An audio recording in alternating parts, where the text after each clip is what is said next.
Il nous faut commencer par l'homme, selon la pensée de Dieu, selon le cœur de Dieu. Toute parole sortie de la bouche du Seigneur était une vérité incarnée. Il en était l'expression vivante. Sa vie fut entièrement sur le principe d'une dépendance totale et absolue à la volonté du Père, en parfaite harmonie et unité, dans une constante référence au Père par le Saint-Esprit. Moi et le Père, nous sommes un. Jean 10, 30. Il se mouvait sous un ciel ouvert, dans une relation vivante, et connaissait dans son esprit ses pensées, s'il fallait agir ou non, et quand. Ses actions comme ses paroles étaient toujours le fait du Père, et non de lui-même. En vérité, je vous le dis, le Fils ne peut rien faire de lui-même. Jean 5, 19. Car je n'ai point parlé de moi-même. Mais le Père qui m'a envoyé m'a prescrit lui-même ce que je dois dire et annoncer. Jean 12, 49. Il agissait selon les indications et en conformité avec le Père. Il ne fait que ce qu'il voit faire au Père. Et tout ce que le Père fait, le Fils aussi le fait pareillement. Jean 5, 19.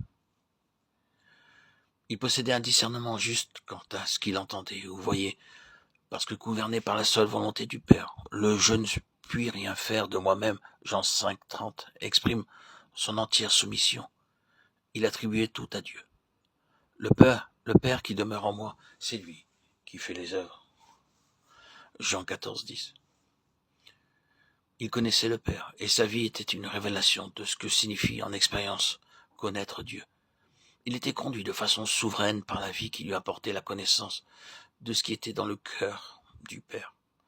Elle coulait librement, sans obstacle, en raison de cette parfaite harmonie qui régnait en lui. Son âme pure et sans péché était constamment en état d'écoute et de référence à la voix de Dieu. Je prends plaisir à faire ta volonté, ô mon Dieu. Psaume 49.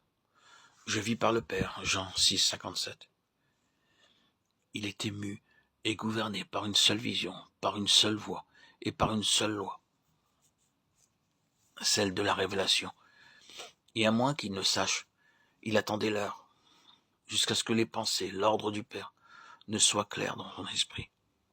L'exemple, dans Jean 7, lorsque ses frères le pressent de monter à la fête, illustre on ne peut plus clairement ce principe de vie.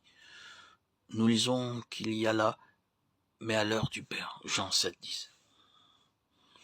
Ainsi, que ce soit ses actes, ses paroles, ses silences, tout, entièrement tout, procédait de la connaissance du Père.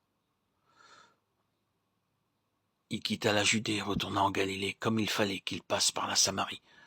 Jean 4, 3, 4. De ces simples citations ressort cette merveilleuse connaissance des pensées et intentions du Père qui le gouvernait. Aussi, ne connut-il jamais l'anxiété, ni les préoccupations fébriles, mais il était animé par ce profond désir de connaître les besoins et les désirs du Père.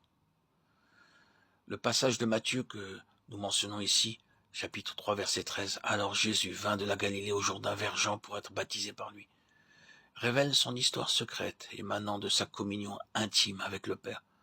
Après une longue attente, celle d'une heure enfin venue, tout relevé de sa vie intérieure, vécu en union avec le Père. Notre Seigneur est l'homme selon la pensée pleine et entière de Dieu. Et il est clair que le principe qui a présidé dans sa vie est celui qui doit régir la vie de chaque croyant et de l'Église.